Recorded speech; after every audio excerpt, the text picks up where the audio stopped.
Bom dia a todos. Então vamos dar início a essa primeira mesa do seminário. Mesa em torno do tema das instituições. E queria primeiro apresentar os participantes da mesa, a professora Celina Souza, do IESP, e agora da Unirio, não é isso? E o professor Jairo Nicolau, da UFRJ, e eu, Fabiano, aqui da casa, vou coordenar. Queria agradecer a presença de todos. Também queria falar sobre o tema da mobilidade urbana, não é? Que é um tema fundamental, Carlos. Motivo pelo qual me desculpo com você, porque eu não consegui chegar às 9 aqui na casa, né, pontualmente, como pretendia. Né? Não, há um mistério na cidade, a gente precisa estudar esse fenômeno, há um mistério na cidade. As pessoas foram incentivadas a não usar o carro, aí estão usando o táxi. O ônibus você acha que não vai chegar a tempo, então não pega o ônibus, não vai de carro, tenta achar o táxi, todo mundo está pegando o táxi, você não consegue achar o táxi. E aí, e as ruas estão cheias, porque mesmo assim os carros, né, pululam, então a gente tem que pensar em outra solução. Talvez pegar o carro de novo e engarrafar a cidade de vez, seja, pelo menos chegar nos lugares. Então, queria me desculpar com o Adalberto, o Carlos, a Graziella e todos vocês com esse pequeno atraso, mas estava aqui para dar início à nossa mesa. Não queria deixar de mencionar um outro ponto, antes de passar a palavra para a Celina, que vai começar, porque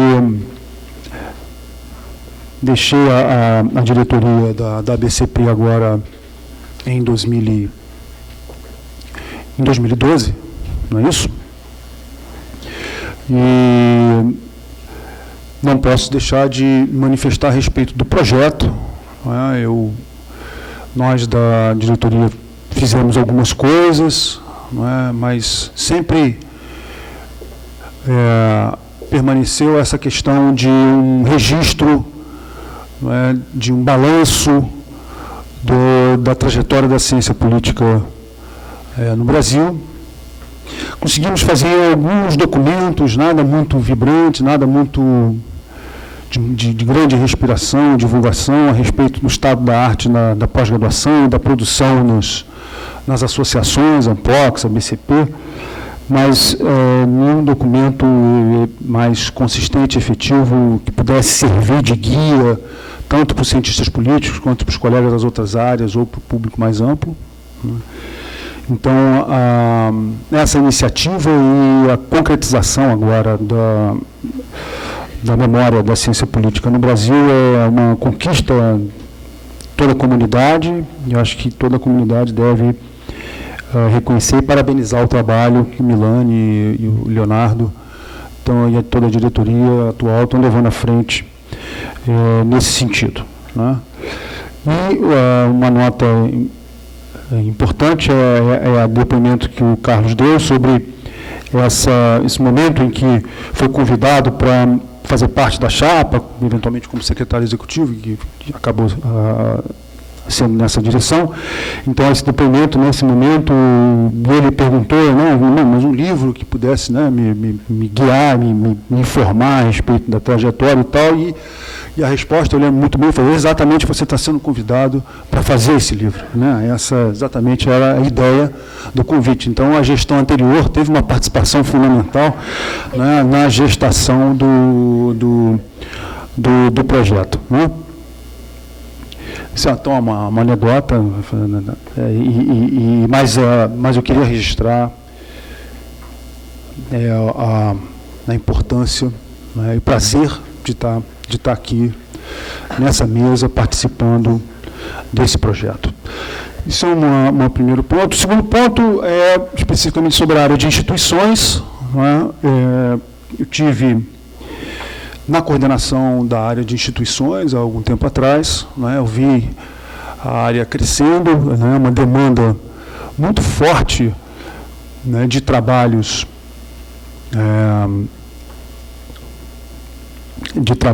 a serem apresentados nos diversos encontros, né? Participei como coordenador, acho que durante 2 ou 3 encontros, lembro bem, e certamente uma área que se identifica muito com a evolução recente da ciência política no Brasil. Acho que mais sobre isso vocês vão ouvir da Celina do Jairo, né?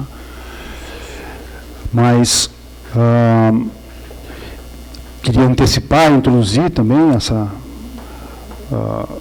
esse ponto importante. Né? Instituições é algo muito vasto, né? Muita coisa cabe dentro disso, né? E nós vamos ter aqui nesse depoimento, nessa mesa, acho que 2 pessoas centrais, né, nesse trabalho na ciência política brasileira recente. Não é? Acho que quando se fala em instituições e fala especificamente em federalismo, na análise política brasileira recente, se fala em Celina Souza, obrigatoriamente, né? É uma referência. E quando se fala em instituições, se pensa em representação, partidos e eleições, a referência ao Jairo é imediata, né? Então, nós temos aqui, né, uma representação acadêmica, científica muito forte, né, dessa área, né? E, além disso, são parceiros aí, né, de muito tempo de luta, no sentido de consolidar a ciência política, né, como uma disciplina de referência no Brasil democrático. A Graciela chamou a atenção para um ponto muito importante a respeito da contribuição que os cientistas políticos têm tentado dar no país, né, no que concerne a construção, né, da democracia que queremos, não é isso? Então, vamos às intervenções, não é isso? Passar a palavra para a Celina. A gente está pensando em quanto tempo? 20 minutos, a meia está aí, tá 20 minutos a meia hora, não é isso? Então, 20 minutos a meia hora, tá bem? Com grande prazer, então, passando a palavra para a Celina.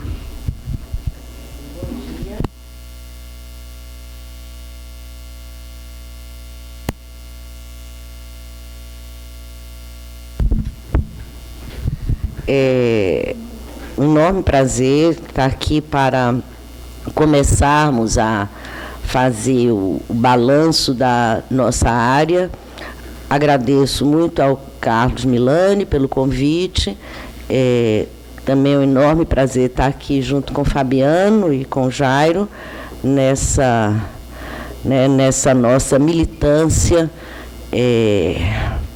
pela preservação, primeiro pela consolidação e depois pela preservação dos paradigmas da ciência política no nosso campo de pesquisa. Com o Fabiano eu tive o prazer de fazer parte da diretoria da BCP, e com Jairo eu tive o prazer, embora um trabalho exaustivo, de durante 3 anos participar junto com ele do comitê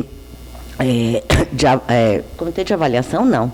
Como é que chamava? Comitê de assessoramento do CNPq, né? Responsável pela, vamos dizer assim, pela parte, vamos dizer, decisória, né, de concessão pelo CNPq de bolsas, auxílio à pesquisa, apoio a eventos, etc. e tal. Então, embora, obviamente, né, nós sejamos de tempos bastante diferentes, mas eu tive a oportunidade de estar com os dois nessa militância pela ciência política, né? Bem, a parte que me cabe, eu acho que neste tema que o Milani me deu, mais na linha das políticas públicas do que na linha das instituições propriamente ditas. Na instituição, eu vou falar um pouquinho depois como um referencial teórico importante para análise de políticas públicas. Bem, então, o que eu me proponho é fazer um balanço da área de políticas públicas como subárea da ciência política, e sua, a evolução e os avanços que nós tivemos nos últimos anos, não só nas universidades, como nas duas grandes associações de pesquisa que nos abrigam, a ANPOCSE e a BCP. E, no fim, eu vou também tentar discutir algumas propostas de temas e de testes de teorias na subárea de políticas públicas que eu acho que ainda estão pouco desenvolvidas na nossa agenda de pesquisa. Nesse sentido, eu me sinto relativamente confortável de fazer um balanço da subárea de políticas públicas na BCP e na ANPOCSE, porque, a essa altura, embora ambas, os GTs de políticas públicas, em ambas as associações, eu participei da sua criação ou refundação. O da ANPOCSE ocorreu em 2001 e o da ABCP em 2004, no encontro aqui no Rio de Janeiro. GT de políticas públicas, na BCP o GT se chama Estado e Políticas Públicas, e na ANPOCSE apenas políticas públicas. Na ANPOCSE ele tinha um GT de políticas públicas que tinha sido criado anteriormente, depois as lideranças meio que se interessaram por outras áreas, e nós conseguimos essa refundação do GT de Políticas Públicas em 2001, e tem sido, desde então, um GT que tem uma das maiores demandas de apresentação de trabalhos, e eu acredito o sucesso do GT, de ambos os GTs, a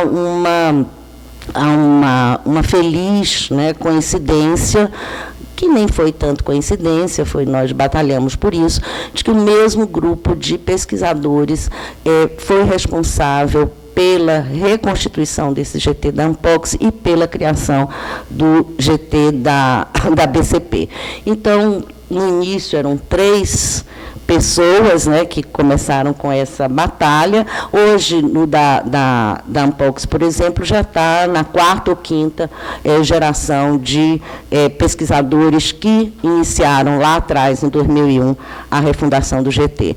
Então, do ponto de vista das associações científicas, nós tivemos uma oportunidade de trazer a subárea de políticas públicas para ambos as associações, e na minha avaliação, isso tem sido bastante bem sucedido, e qualquer indicador que a gente pegue, seja o número de trabalhos apresentados, seja as etapas subsequentes do que aconteceu como resultado desse grupo de pesquisadores em políticas públicas nos 2 GTs. Então, nós já estamos com 4 livros já publicados sobre o tema, e esses livros são coletâneas de trabalhos apresentados nesses grupos, e o primeiro deles já está na 3ª reimpressão.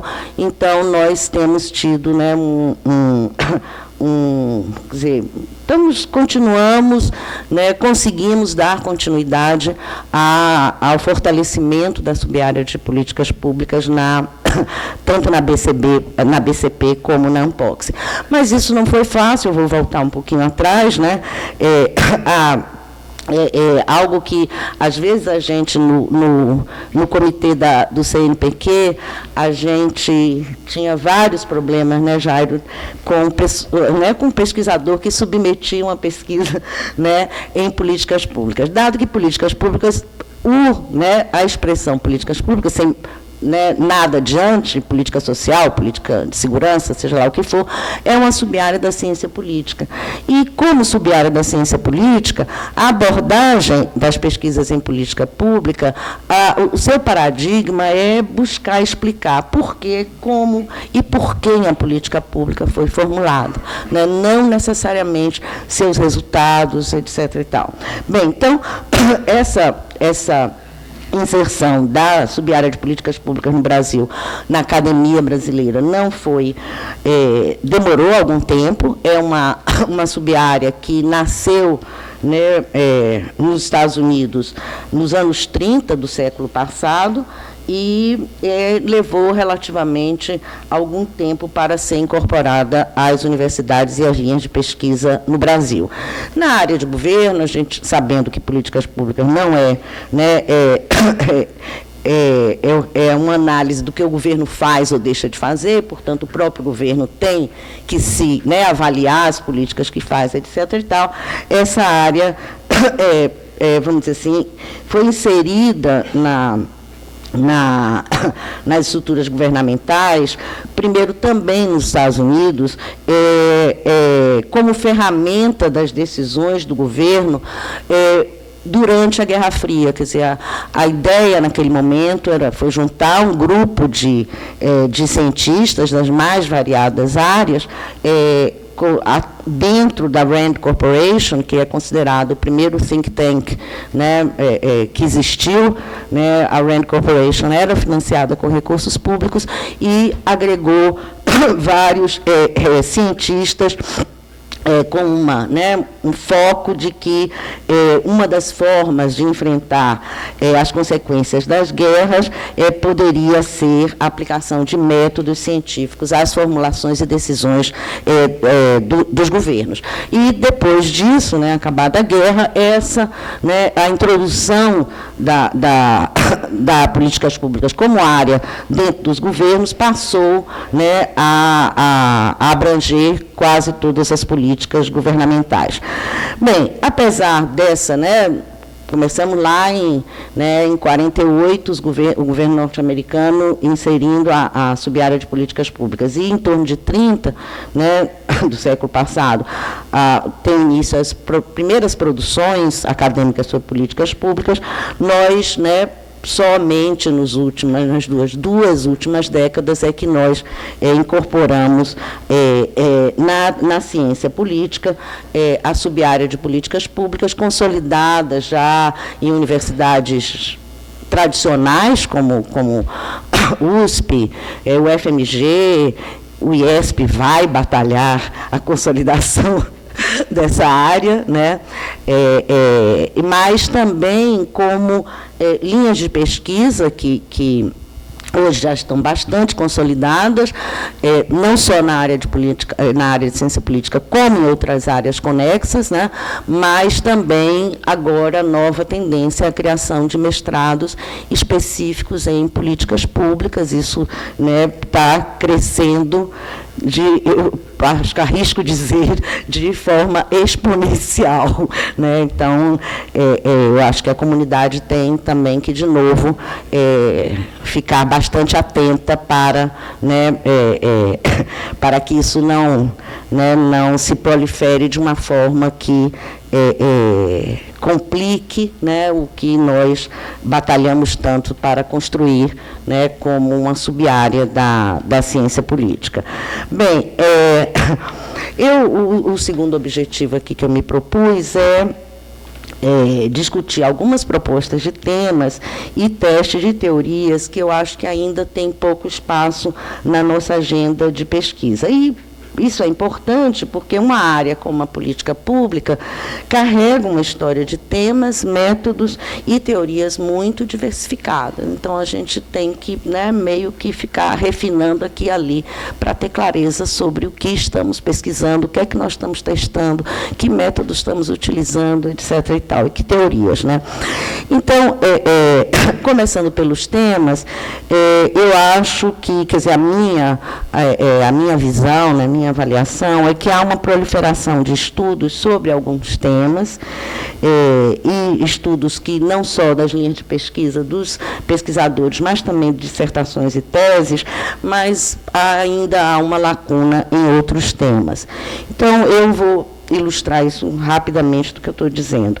Antes da redemocratização, a produção sobre políticas públicas era excessivamente concentrada no fracasso das políticas, né? Quem vai ler lá para trás, né, o que se produzia durante o regime militar era muito essa né, esse foco do fracasso.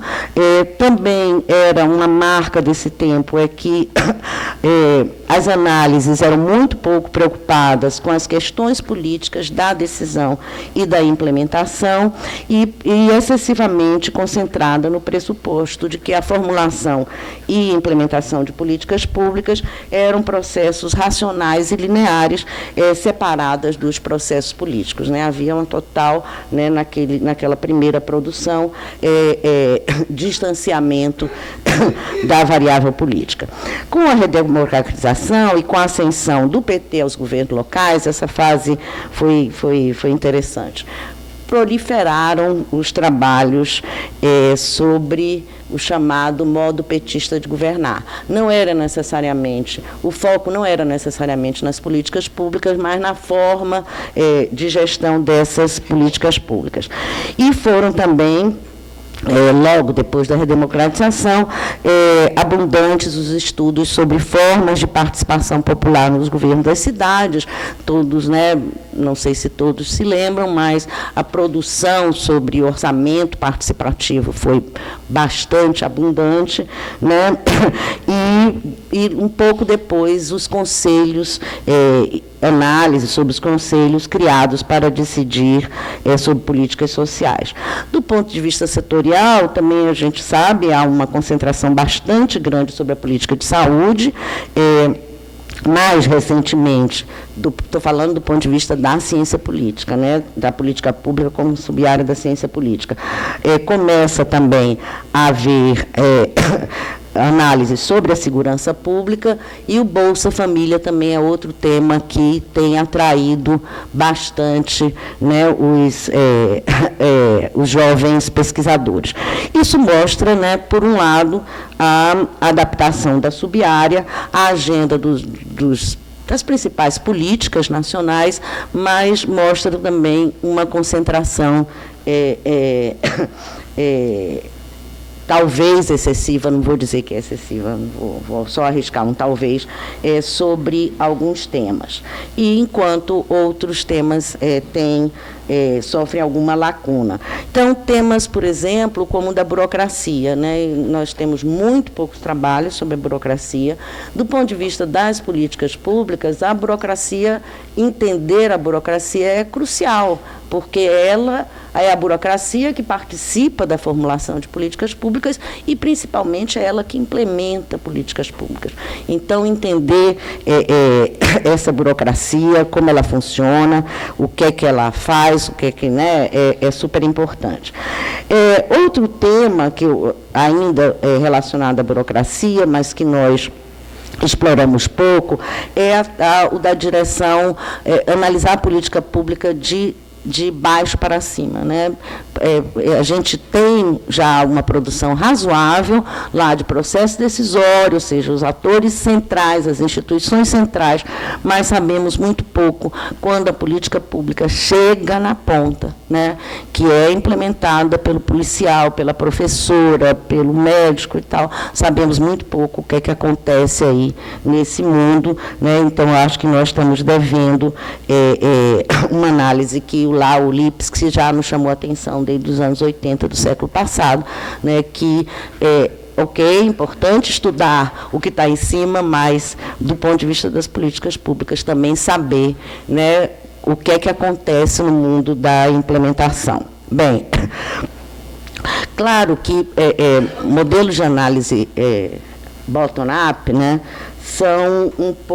podem ser passíveis de crítica em termos de sua capacidade explicativa e capacidade de generalização. Mas uma das vantagens de modelos, né, de baixo para cima, é incorporar a complexidade da política pública. E essa complexidade nós, eu acho que ainda entendemos pouco no momento da implementação. Então, a assumir a complexidade da política pública, em especial de sua implementação, como algo a ser explicado, pesquisas do tipo, né, bottom-up, podem ter dificuldades para conviver com o que hoje parece, né, está se transformando no mainstream, né, das ciências sociais em geral, da ciência política em particular, que é se fixar na chamada simplicidade analítica e elegância de modelos explicativos que são produzidos, né, pelas modelagens. Você me interrompe porque... Não, está ótimo. Não, é o tempo. Não, acho que mais. Ai, que mundo. Esse é o mundo ideal. Quanto tempo você precisa? 5 minutos.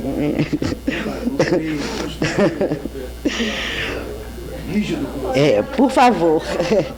Bem, gente, outra lacuna que eu acho que precisa ser preenchida é a lacuna das pesquisas comparadas. Isso, no caso brasileiro, é particularmente importante, aí, trazendo a cunha para o federalismo, né, em relação às políticas estaduais e às políticas municipais. Claro que já temos uma grande produção, principalmente na área das políticas locais, mas ainda sabemos muito pouco sobre a produção de políticas públicas na esfera dos estados. Isso é uma grande lacuna e, claro, do ponto de vista comparado, né, já tem alguns trabalhos, inclusive produto da coordenação do projeto do IPEA, né, o projetão do IPEA que o Renato Bosco coordenou, que foi parte do INCT e aqui do IESP, já há, acho que um trabalho que vai ser um trabalho muito importante, quando for divulgado, da Renata Bichir, ex-aluna do IESP, orientanda da Argelina. É para sempre. Então, pronto. Para sempre. E, por conta disso, a Renata analisou a experiência do programa de transferência de renda, né, no Brasil, na Argentina e na África do Sul. Esse eu acho que vai ser um marco, né, da gente... Ai, desculpa, é porque eu... Ai, meu Deus, pronto, quanta falha. Ainda bem que eu termino aqui minha fala dizendo que minha observação é apenas participante, não é sistemática. Agora o coordenador da mesa tem que intervir, né? Posso deixar abrir essa discussão. Bem, gente, então eu acho que tem muitos temas à espera de pesquisadores na subárea de políticas públicas. Eu estou tentando enfrentar dois. Um é o tema da capacidade burocrática, que, né, já dentro da pesquisa IPEA, INCT e IESP, né, já está praticamente concluída em relação à esfera federal, mas temos que enfrentar quem é a burocracia que está nos estados. E temos que enfrentar quem é a burocracia que está, pelo menos, em alguns municípios selecionados. Claro, todo o tema da capacidade do Estado, eu acho que é um tema muito próximo da subárea de políticas públicas, né, dentro daquela, né, das tipologias do que são capacidade do Estado. Capacidade de arrecadar, capacidade burocrática, capacidade, né, de institucional, de ter regras, etc. e tal. E nesse ponto, eu acho que os dois, né, referenciais são muito próximos. E o segundo tema que eu estou tentando enfrentar é discutir uma relação teórica entre federalismo e políticas públicas. Essa produção é uma produção que é nitidamente norte-americana, né, até onde eu tenho conhecimento, e totalmente concentrada nas políticas sociais ou no estado do bem-estar, né, no welfare. No entanto, no caso brasileiro, há como todos nós sabemos, né, a produção de políticas públicas nacionais não se restringe absolutamente às políticas sociais, né, nem às políticas macroeconômicas. Vai desde usar o cinto no carro, né, tem que ter uma lei federal para isso, né, até, né, ou seja, do que você imaginaria com as menores coisas, até outras políticas que não são só as sociais. Então, eu estou tentando enfrentar isso agora, a relação teórica entre federalismo e políticas públicas, não só nas políticas sociais, como o que a literatura estrangeira nos mostra, mas em políticas nacionais, né? Bem, e o teórico metodológico, eu quero falar só rapidinho. Dizer, a minha visão é que uma das primeiras decisões que o pesquisador da subárea de políticas públicas tem que decidir é se ele vai usar o método e as teorias que a gente pode chamar de nível meso, nível macro. Quer dizer, o que é que eu quero dizer com isso, né? Eu gosto muito dessa separação para tornar as coisas mais claras. Bem, e por que isso é importante? Em primeiro lugar, eu acho que implicações teóricas e metodológicas estão relacionadas com o tipo de pergunta que o pesquisador quer responder. Ou seja, com o uso das teorias macro, o centro da investigação são as instituições do Estado ou os indivíduos, né? Que aí você já faz, né, a relação direta com o chamado institucionalismo.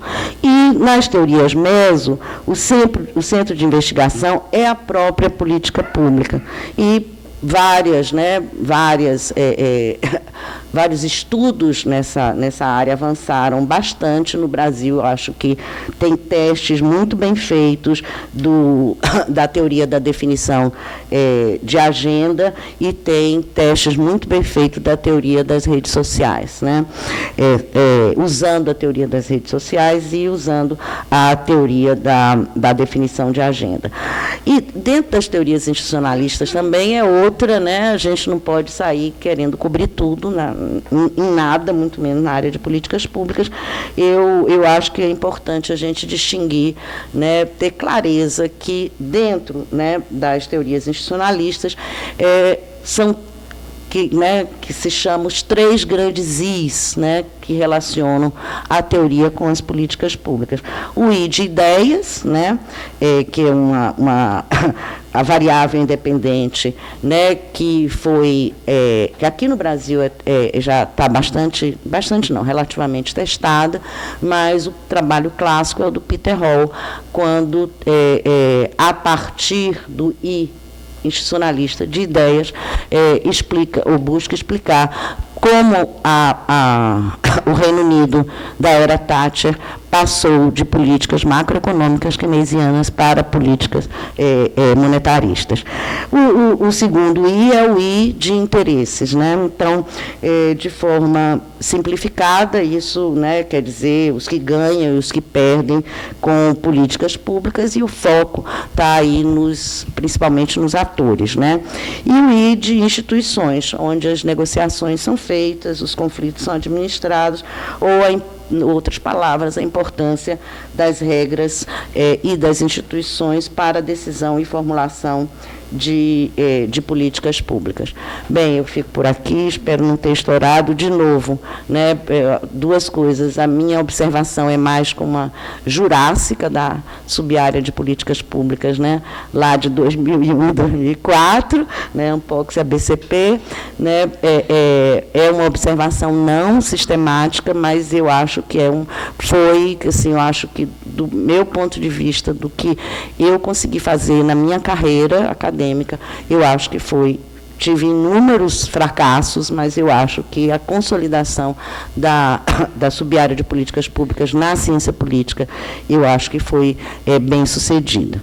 Então, e a outra notícia é que, né, há 20 anos atrás, a subárea das políticas públicas era ignorada, praticamente ignorada pela ciência política brasileira, né, tanto nos programas como nas linhas de pesquisa, né, e fazia todo sentido, que você está começando uma área, você vai estudar, né, o hard dessa área, né, e eu acho que hoje é uma boa notícia que, como nós não só crescemos, consolidamos, mas estamos fazendo trabalhos, eu acho que são importantes. Obrigada.